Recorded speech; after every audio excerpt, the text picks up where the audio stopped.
This workshop is about showing you how I need to retrain the very students that I have in my class to work in the startup environment which I'm hiring them to be productive in. My daughter Emma helped me identify 5 practices that keep our teams productive. I'm going to give you an overview of them right now. First is do what's important. And this one requires a little explanation. So we're going to come back to all of these. But first, the high-level overview. Do what's important. 2, keep the team informed. 3, make less work for others. 4, keep your word. And the corollary to that, take other people at their word. Expect them to keep their word as well. And the last one, which is, I don't know which of these is most difficult, but the last one that I think many of my new employees confront first, just keep going. So let's take a look at each one of these in turn. Do what's important. There's a difference between what's important and what's urgent. When we're working in a gig economy, when we're working in this specification of tasks, the apps that dictate our behavior, that define our work, they make it urgent.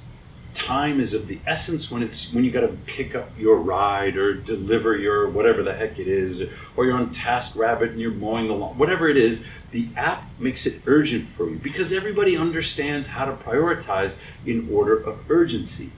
Urgency is the amount of time between now and the consequence for having failed to do the thing. And the app makes it urgent with the pop-up, and it measures the amount of response time that you have. Everybody knows how to do what's urgent, but few people understand how to take care of what's important. Teams require you to do the important things. The important things have long-term consequences, but no sense of urgency. Emma went to the dentist today. It's not urgent. If she hadn't gone to the dentist today, she could have gone last week, or next week, or the week, or the month after.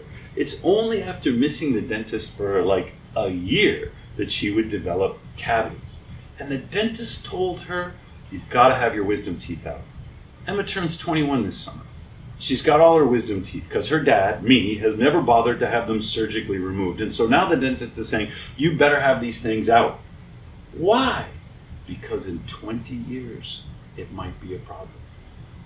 We are not going to have Emma's wisdom teeth removed because there is no urgency about her wisdom. They're not impacted, they're not infected, they're just there. It's not urgent, but to the dentist's advice is based upon its importance. It's important to floss, it's important to brush, it's important to exercise. You eat the whole damn pizza one night and it's not going to kill you. But if you eat the whole damn pizza every night and wash it down with a box of donuts, over the long haul, you will suffer the consequences. What's urgent is consequences now. What's important is consequences later. And your team is counting on you to do the important things, even when they're not urgent. I can't tell you what those things are. Your team knows what those things are. And you can get away with not doing them. In the gig economy, where the tasks are specified and the incentives are aligned, who's doing the important things? Everything is urgent, urgent, urgent, urgent, urgent. And if you don't feel like working today, you don't work. There are very few people in the gig economy that are doing the behind the scenes important things, whatever those things are.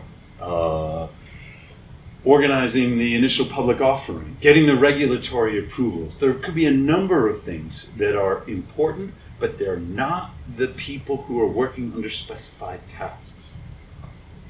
Your team needs you to do the important things even when they're not urgent, and you will not be paid for them. Not right away. You'll be paid for them over the long term because they don't exist in the highly specified gig and gamified economy.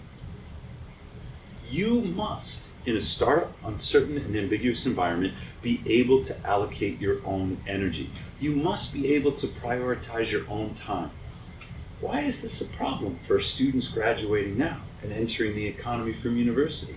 Because everything that they've been trained to do in their classes is based upon what their professors have told them. Everything shows up as urgent. It's a 15-week semester, and things keep hitting them in all of their classes on a daily basis. Nobody's expecting them to do what's important because 15 weeks isn't enough time for those long-term consequences to take hold. They don't have practice prioritizing what is important over what is urgent, and so we have to retrain them. Your startup can't afford to tell you what to do. Why not? Because they don't know. Because no one, there's no master architect in the startup who knows what everybody has to do all the time. There is no plan. The job descriptions are loose. People must exceed their roles rather than retreat into them. The startup can't tell you what to do because they work in an environment of ambiguity and uncertainty.